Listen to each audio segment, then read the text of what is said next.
立法會星期三三讀通過2026年稅務修訂稅務寬免特惠扣除及免稅額條例草案，當中包括調高多項免稅額同特惠扣除嘅上限，延長初生子女額外免稅額嘅申索期，並且就2025至26課稅年度嘅利得稅、薪俸稅同個人入息課稅提供上限係3000蚊嘅一次性寬減。有關法例將會喺5月22號刊憲。有議員就建議政府允許納稅人就供養住喺外地嘅父母或者係外祖父母申請免稅額。財經事務及庫務局局長許正宇回應話，現行規定受養人必須住喺香港，係為咗避免制度被濫用，當局會小心審視有關制度。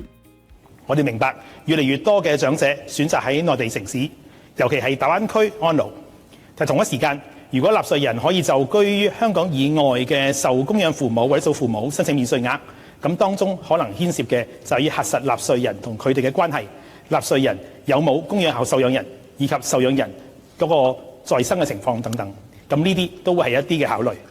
至於外傭開支扣除等其他免稅額嘅建議，許正宇就話考慮係咪增加免稅額嗰陣，必須確保喺推動相關政策目標同審慎理財之間取得平衡。政府會繼續聆聽意見，探討係咪有其他優化空間。